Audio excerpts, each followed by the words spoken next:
ಲೋಕಸಭೆಯಲ್ಲಿ ಬಜೆಟ್ ಮೇಲಿನ ಚರ್ಚೆಯ ಮೇಲೆ ವಿಪಕ್ಷ ನಾಯಕ ರಾಹುಲ್ ಗಾಂಧಿ ಅವರು ಕೆಲವೊಂದು ಗಂಭೀರ ಆರೋಪಗಳನ್ನು ಮಾಡಿದ್ದಾರೆ.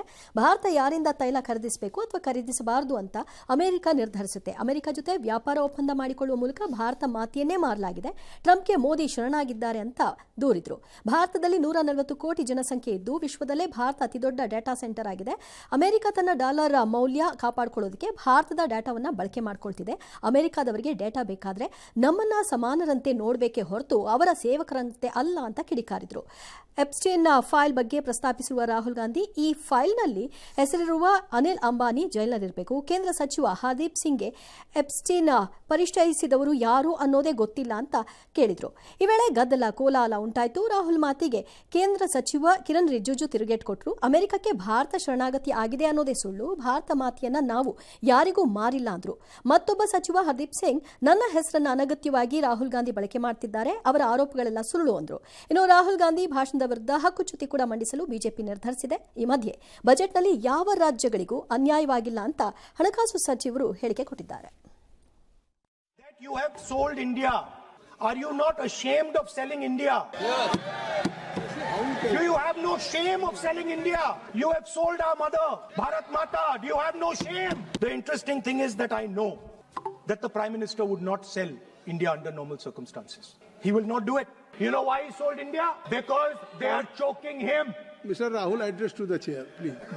He has sold India because they are choking him. They've got a grip on his neck.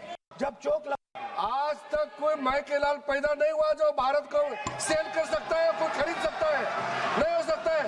और आपने प्रधानमंत्री जी कहा, मैं दावे के साथ कहता हूं, इस देश का आज तक. Now the Epstein files, the Yuva Neta should know, are about wrongdoing, criminal offences. Now the Epstein files, the Yuva Neta should know, are about wrongdoing, criminal offences. Rahul Gandhi gallery speech ಮಾಡೋದಾದ್ರೆ ಲೋಕಸಭಾನಲ್ಲಿ ಮಾಡಬಹುದು. ನಾನು ಇವತ್ತು ಅವ್ರ ಭಾಷಣ ಒಂದು ಸ್ವಲ್ಪ ಭಾಗವನ್ನು ಕೇಳಿಸ್ಕೊಂಡೆ ಕೂತ್ಕೊಂಡು. ಭಾಳ ಭಾಷಣದ ಬಹುಭಾಗಗಳಿಗೆ ಆಧಾರನೇ ಇರಲಿಲ್ಲ. ಭಾರತ ಮಾತೆಯನ್ನು ಮಾರಿಬಿಟ್ಟಿದ್ದೀರಿ, ಯಾರು, ಯಾಕೆ ಮಾರಬೇಕು, ಯಾಕೆ ಮಾರ್ತಾರೆ, ಫಸ್ಟ್ ಆಫ್ ಆಲ್ ವೈ, ಭಾರತವನ್ನು ಮಾರಿದ್ದಾರೆ ಅನ್ನುವಂತಹ ಭಾಷಣ ರಾಹುಲ್ ಗಾಂಧಿಯಿಂದ ಬರುತ್ತೆ ಅನ್ನೋದಾದರೆ, ಚೈನಾಗೆ ಲ್ಯಾಂಡ್ ಬಿಟ್ಟು ಕೊಟ್ಟಾಗ ಕಾಂಗ್ರೆಸ್ ಪಕ್ಷ ಅದನ್ನು ಮಾರಿದ್ರಿ ಅಂತ ಹೇಳಿದ್ರೆ ತಪ್ಪಾಗತ್ತಾ? ಪಾಕಿಸ್ತಾನಕ್ಕೆ ನಾವು ವಶಪಡಿಸಿಕೊಂಡಿದ್ದ ಭೂಮಿಯನ್ನು ವಾಪಸ್ ಬಿಟ್ಟುಕೊಟ್ವಲ್ಲ ನಾವು ವಾರ ಆದಮೇಲೆ, ಹಾಗಾದನ್ನು ಮಾರಿದ್ರು ನೆಹರು ಅಂತಂದರೆ ಏನಾಗುತ್ತೆ? POK ನಮ್ದು ಆಗಬೇಕಾಗಿದ್ದನ್ನು ತಡೆದ್ರಲ್ಲ, ಅದನ್ನು ಮಾರಿಬಿಟ್ರಿ ಅಂತಂದರೆ ಏನಾಗುತ್ತೆ? ಯಾವುದು ಬೇಡ. Somebody should have asked this. ಕೇಳಲಿಲ್ಲ ಯಾರು. ಮನಮೋಹನ್ ಸಿಂಗ್ ಅವರು ಭಾರತ ಮತ್ತು ಅಮೆರಿಕದ ಮಧ್ಯೆ ಅಥವಾ ಅದರ ಒತ್ತಡದಿಂದ ಸಿವಿಲ್ ನ್ಯೂಕ್ಲಿಯರ್ ಡೀಲ್ ಮಾಡಿದಾಗ ಏನೇನೆಲ್ಲ ಕೇಳಿಸ್ಕೋಬೇಕಾಗಿತ್ತು ಕಾಂಗ್ರೆಸ್ ಅವತ್ತು ದೇಶವನ್ನು ಮಾರಿದ್ರಿ ಅಂತ ಹೇಳಲಿಲ್ವ ಎಲ್ಲರೂ? ಯಾರು ಹೇಳಿದ್ರು? ಎಡಪಕ್ಷಗಳು ಹೇಳ್ತವತ್ತು ಅದನ್ನು. ದೇಶವನ್ನು ಅಡ ಇಟ್ಬಿಟ್ರು ತೊಗೊಂಡೋ ಕಾಂಗ್ರೆಸ್ನವರು ಅಮೆರಿಕದ ಬಂಡವಾಳಶಾಹಿ ದೇಶಕ್ಕೆ ಅಂತ. ಅದರ ಪರಿಣಾಮವಾಗಿ ಎಡಪಕ್ಷಗಳು UPA 2 ಸರ್ಕಾರದಿಂದ ಹೊರಟೋದ್ರು. UPA ಇಂದ ಸರ್ಕಾರ ಬಿಟ್ಟು ಹೋದ್ರು. ಅವರು ಸರ್ಕಾರದಲ್ಲಿ ಇದ್ದವರು ಹೊರಗೋದ್ರು. ಮಾರ್ಬಿಟ್ರು. ಹೆಂಗೆ ಮಾರ್ತಾರೆ?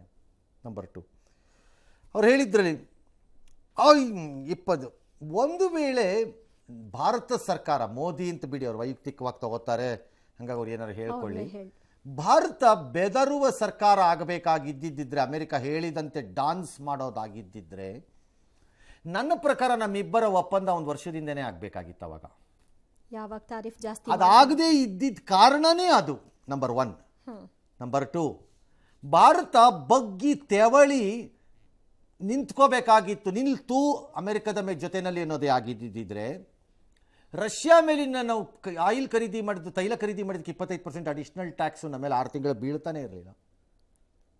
ಪ್ರಪಂಚದ ಯಾರ ಮೇಲೂ ಬೀಳದೇ ಇದ್ದಿದ್ದು ನಮ್ಮ ಮೇಲೆ ಬಿತ್ತು, ಕಾರಣ ನಾವು ಒಪ್ಪಲಿಲ್ಲ ಅಂತ. ರಾಹುಲ್ ಗಾಂಧಿ ಬಹಳ ವಿಚಾರನ ಒಬ್ಬ ಪ್ರಬುದ್ಧ ನಾಯಕನ ರೀತಿ ಮಾತಾಡಲ್ಲ. ಅದಕ್ಕೆ ಯಾರೇನು ಮಾಡೋಕ್ಕಲ್ಲ. ಗಾಳಿಲಿ ಮಾತಾಡ್ತಿರ್ತಾರೆ ಸುಮ್ಮನೆ. ಅದನ್ನೇ ಸತ್ಯ ಎಂಬ ಭ್ರಮೆಯಲ್ಲಿ ಹೋಗ್ತಾರೆ.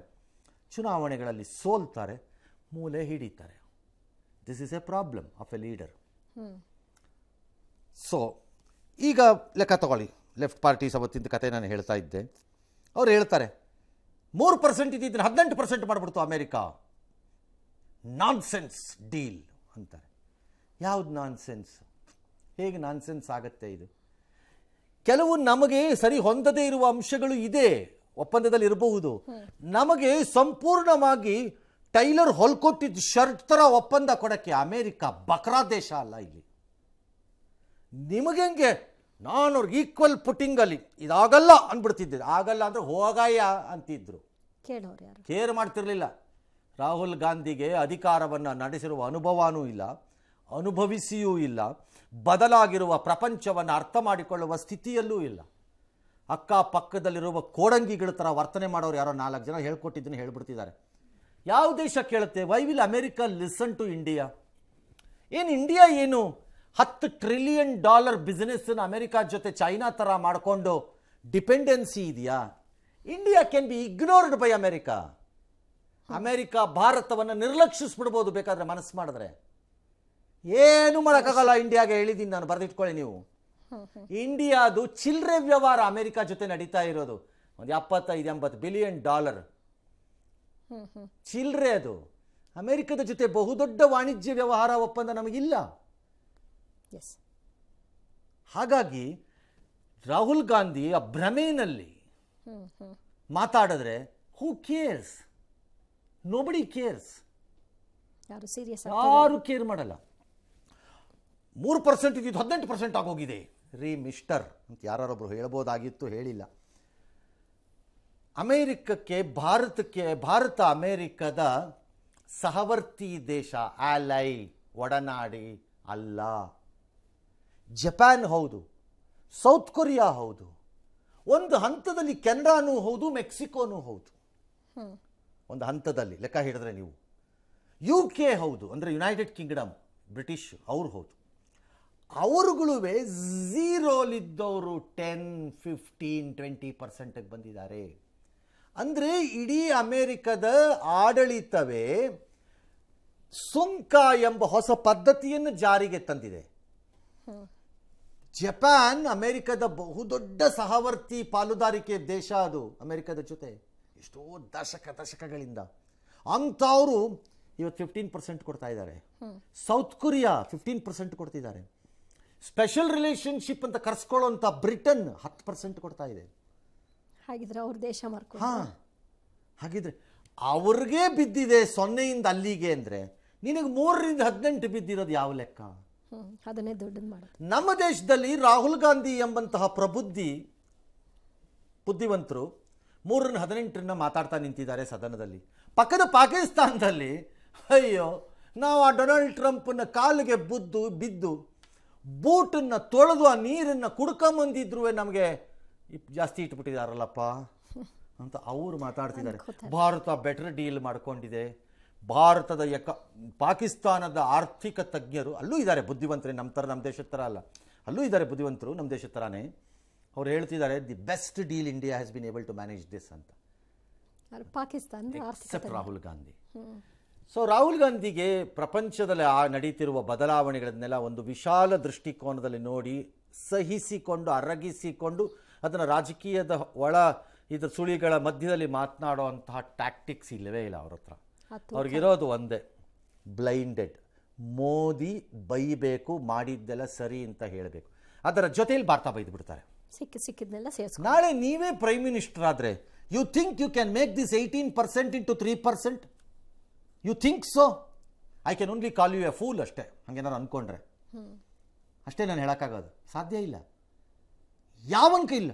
ಬಿಕಾಸ್ ಮಿಸ್ಟರ್ ರಾಹುಲ್ ಗಾಂಧಿ ಅಂತ ಯಾರು ಹೇಳ್ಬೋದಾಗಿತ್ತು. The base tariff set by the America is 10%. Base tariff ಅಂದರೆ ಒಂದು ದೇಶ, ಆ ದೇಶದ ಜನಸಂಖ್ಯೆ ತುಂಬ ಕಡಿಮೆ, 50,000 26,000.